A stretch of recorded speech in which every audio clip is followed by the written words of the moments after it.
So basically, this is making a plan, preparation plan if you're starting your preparation from July. So people who started earlier can take help from this. Look at what you've finished and then you can go ahead. For people who are starting from July can prepare based on this schedule. So normally 4 months is sufficient to prepare for examination, but you need to give time for that, right? So people have also prepared for 3 months, but ensure you don't take a break while preparing. So let's start with what is required. So let's start with the time that is required to solve. So you have 4 to 5 months to CAT if you're starting from July. If that is the time, then ideally you should break the time into two parts. In 1.5 months, at 1.5 months, try to complete your syllabus, complete syllabus. Because the second part is more important. In the next 2.5 months, which you have, you need to focus on mocks, revision, and improvement. Remember that. So focus on trying to complete your syllabus in 1.5 months as far as possible so that you have enough time for mocks and improvement for that. You can always come back to the syllabus in the revision part of it when you're writing the mocks. Right? So CAT, let's look at first understand the CAT paper. So you have three sections, the con section, which is 34 questions, DILR, which is 32 questions, and the verbal in 34 questions. So we look at each of the sections and look at how to prepare for each of the sections as and when we go ahead. So I normally recommend that if you're starting so late, you can start with a mock because you should be able to understand the pattern and your preparation has to be focused with regards to what is required. So you maybe the mock could be a last year's paper that could also do CAT 19 paper or a CAT 18 paper that will give you a better picture about the whole question paper. So know the pattern of the paper. That will help you to understand what is the pattern of the paper, what questions, what type of questions, how it comes. Some of the mocks will not be right replica, but going to the past paper is obviously a better way of doing it. But yes, mock would be a better way to understand than maybe not writing the mock. The key of writing a mock is to able to know which is a weak area and strong area. Important is that you have to give more time on your weak areas and less time on your strong areas during preparation. So when you're preparing, focus on your weak areas as far as possible because that's where you will need to improve because most of the top college has sectional breakup. Not only that, if you look at the exam is 1 hour, 1 hour, 1 hour in all the three areas. You will tend to score less in your weak area, and therefore the scope of improvement of marks in your weak area is more than maybe in your strong area. So that means when you're preparing, focus on your weak area, and that is also the idea of writing a mock. What's the time required daily in terms of preparation? So I would try to say minimum 4 and maximum 6 hours a day is what is required for preparation. If you're starting from now, let's say 4 to 6 hours a day, let's say what is required. So what is the tentative breakup in that case? So 2 to 4 hours of quant, and you can change this tentative breakup based on your strong and weak area. So if you feel your quant is really strong, maybe you can give less time. If you feel quant is weak, give more time. As I said, your more time has to be given to your weak area. Quant week you have maximum time because the syllabus is maximum. So you have so many chapters to complete the syllabus, and therefore we tend to give more time for quant. DLR approximately half to 1 hour. Right now, maybe not so much time for DLR purely because we have to complete the syllabus for quant, more time for quant. But ensure that you solve at least 2 to 3 sets every day for DLR. So solve half an hour to 1 hour of DLR sets. Reading, that's the most important part of your CAT preparation which people normally ignore. Ensure that you do reading for CAT specifically. There's a separate reading that you do which you read for leisure, but read for CAT. I mean, editorials of newspapers and something else. So we'll touch upon all these things as and when we cover the whole idea of preparation. And maybe puzzles for half an hour and calculations for 15 minutes. So I normally say these three are quite important as far as preparation is concerned. Reading for 1 hour, puzzles for half an hour, and calculation for 15 minutes. Try to maintain this. People normally focus too much on books, but understand if you don't do this, your fundamentals could not be very strong, and that could hamper your later stages of preparation. So now let's go to section wise preparation, what you need to do. Start with con section. Understand the syllabus is purely school level. So even if you write a mock without preparing, I think it's okay as long as you've done decently in school level. So nothing beyond school is asked. Understand? Though in the books there's a lot of things which is beyond books, but actually in the exam, everything is school level. Except maybe there's a topic on logs and function, but even questions on those topics are purely substitutions type, easy questions. So actually, technically, if you say, do you require to complete the syllabus? No, because it's all school level syllabus. But yes, just for the understanding, let's go through the whole syllabus once, just that we don't miss out on anything, or just revise whatever we have done in the school. So the major time we normally in a preparation is spent on quant because it is a major portion of the syllabus. So compared to others, like DLR, few topics are there. Verbal is just reading. So quant has many topics. So we normally at the first stage spend a lot of time on the quant. So what you need to do, you have to ensure your fundamentals are right. Just revise what you've done in the school. So just your fundamentals right and solve a few questions. That's it. Don't try to spend too much time on a particular topic. Ensure that you get your fundamentals and practice a few sums. As a matter of fact, you can directly start with the sums. And if you feel that your fundamentals are wrong, then maybe you can go to theory. You can always go to reverse aspect first. Solve on the sums first and then maybe work on the fundamentals. Okay. So need not go to tough sums. So don't worry about that. I have to solve tough sums. I have to like solve calculus sums. That's not important. Focus on maybe understanding the fundamentals and getting your fundamentals right. You can go to if required tough sum later because you should not waste too much time on solving a few sums and realize that you have not done anything. The focus, if you really want to learn, is to try to get alternate methods for every sum that you solve. Don't focus on quantity. Focus on trying to get different methods for solving easy sums. But can I solve using options? Can I solve using substitution of values? Getting the methods correct at this particular stage will definitely help you do better. I mean, what I tell my students is I recommend my students not to go to the books, but to the videos that have recorded that will help them to get their fundamentals right and the methods right. Because getting the methods right at this stage will create a good foundation for the future preparation. Okay, so you can't go to the books. I'm not saying books are not good, but try to figure out methods. That's important. What are the mistakes people do? Spend too much time on one single topic. So they take a topic and spend too much time on one single topic itself, which is not recommended as far as concepts. So don't do that as far as possible. Okay, because then what will happen is you will not get time for other topics and that will get left out. For example, just give a very common thing. The number system normally is the first topic in every book. People spend so much time on number system, but number system is not important because there are not too many questions on number system. And most of the concepts in a book are useless because they never come in the exam, the remainder theorems and extra. So you can just skip all that stuff and just focus on what is important. Okay? Focus on quality or quantity rather than quality. So people focus like, let me solve 100 sums or let me solve 50 sums. It is useless. Solving too many sums at the same time will not help you anything. Rather focus on quality. Take a few sums. Don't spend too much time on every sum, but take a few sums and try to think is there an alternate way of solving. That will help you to learn better than maybe focusing on too many sums. So don't think I have to solve 100 sums. Try to focus on trying to understanding the topic and trying to go ahead. That's more important. Spending too much time on tough sums. I've seen people taking a sum and just spending half an hour to 45 minutes on one sum. Doesn't make a sense. Take 10 minutes, 15 minutes on a sum. That's it. Max to max. Not more than that, even if it's tough sums.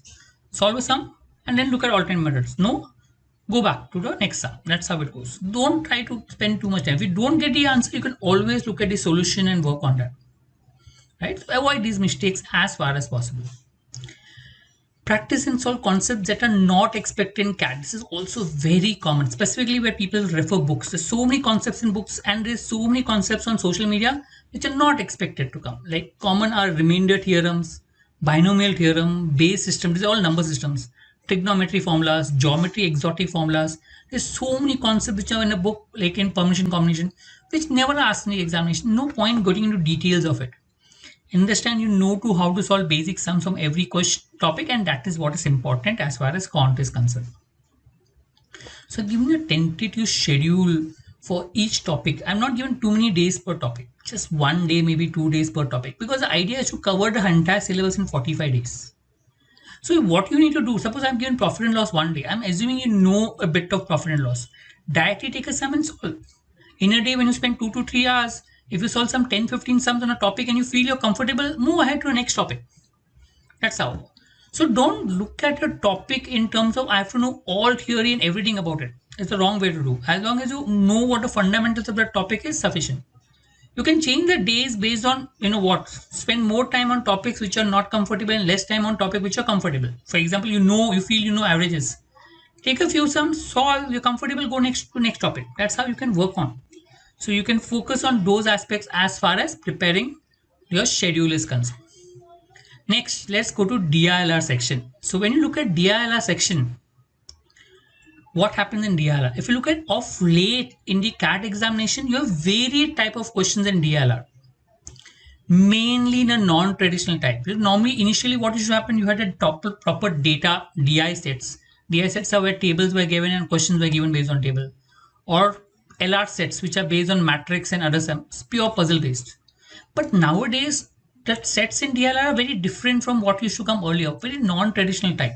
They're not there in the books directly. I mean, so it's very difficult to find such DLR sets in the books as far as possible. So what you should focus on? Okay, first get familiar with the traditional type. It's important to get traditional type because the sets are somewhere based on the traditional thing. So if you get slightly familiar, I'm not saying master it, just be familiar with the traditional type. Pick up 2 or 3 sets of each type and then solve. That's all. Just be focused on getting familiar with the first.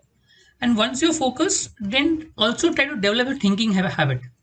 Puzzle solving definitely helps in thinking habit. So I normally put puzzles as one of the more important aspects of preparation because it helps you to think. Apart from that, what puzzles helps you is it helps you in mathematics also to help get better methods to get the answer. So do puzzle solving.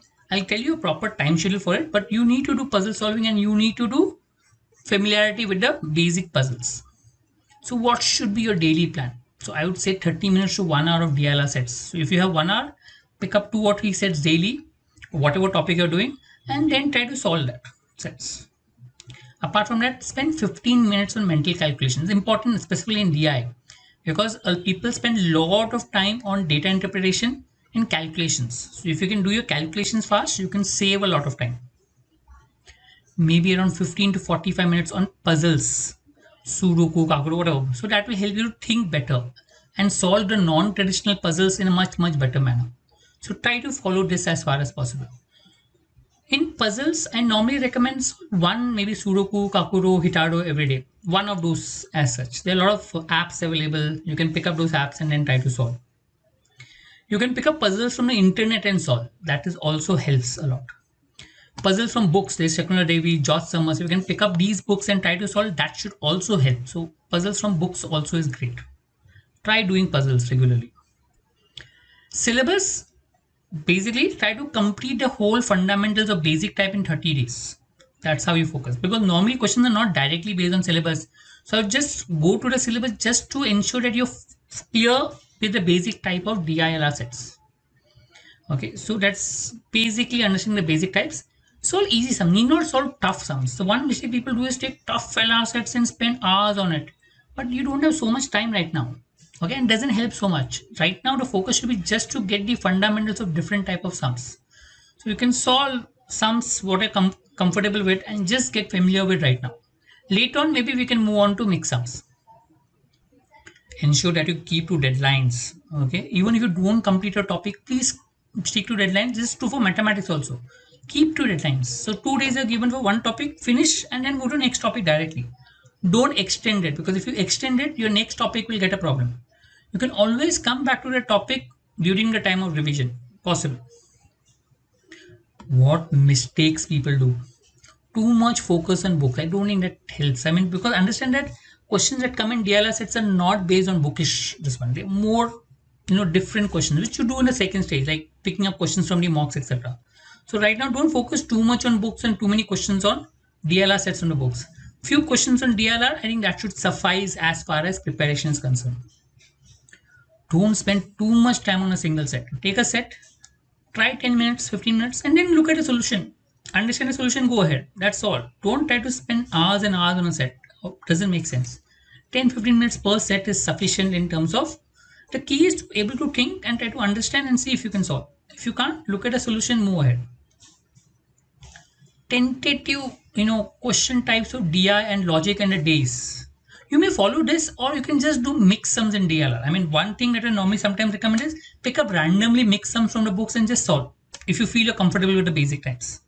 If you're not, then you can look at these topics and spend maybe 1 day on just bar chart, 3 or 4 sets of bar chart just to be comfortable, 1 day on line graph, 3 or 4 sums on line graph just to be comfortable, and so on.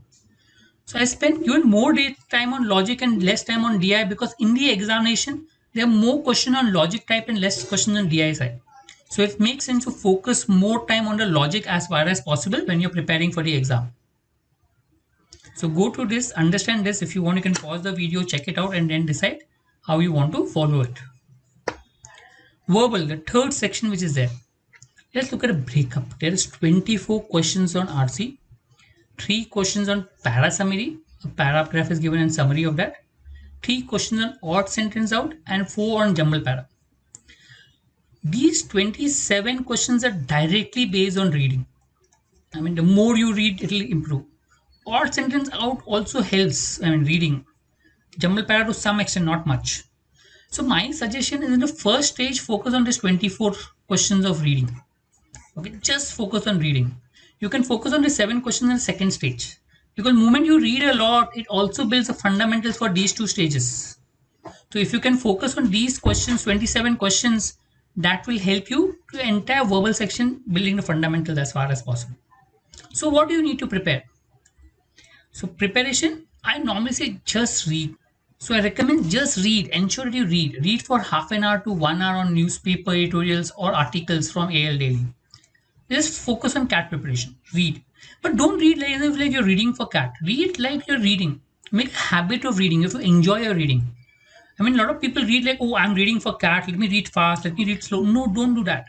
Just read. Only your reading habit and enjoying your reading will what is help you to prepare better. The moment you focus on speed of reading and other aspects of reading, your comprehension will suffer, and that will hamper your preparation for RCs. So focus on reading and read to enjoy your reading and understand what you're reading. That's all. Even if you're reading slow right now, that's perfectly all right. Your reading speed will improve as and when you start reading more and more. Apart from that, I still spend some time on writing, maybe twice a week or so, a blog on topics which you're interested in, or a personal diary, or maybe a summary of the articles that you read. This also helps in your preparation because it helps to get your language skills in a proper way. Third is read novels and articles. This is all leisure reading. This will not come as a part of your preparation. So apart from the 4 to 6 hours of preparation that you do, maybe you can spend some time on just leisure reading, which is there. Means pick up a novel, a story book or something and read. That you can read how much ever time you want. So is this leisure reading just to keep your eyes off CAT and reading for pleasure. That's what you can do. But that also helps in your CAT preparation. I used to read Harry Potter series, Matilda, Enid Blyton series, etc. Different books, whatever you feel like. Enjoy reading, and that is what will help you to create a base for your verbal section. Mistake, and the biggest mistake that people do is not reading regularly. I normally recommend that you read. Read is the most important part of your preparation for CAT. If you read regularly, it will help. So it's important that you complete your first stage of 1.5 months. So people who have joined my course, I recommend that go to the quant videos that I have for the complete syllabus of quant. Okay, that is will give you the methods that are required for your developing shortcuts at the next stage. Okay, and I focus only on topics that are important for CAT. So if you can just go to the quant videos, basic videos, that should help you in your preparation much more than anything else. For others who want to buy the basic videos, you can buy it from the portal prep.patrick100.com. That should have the videos, right? I hope this, if you covered this, I think it should help you in your first stage. Then maybe I'll let you know what to do in the next stage as to how to go about preparing for the same. Thank you.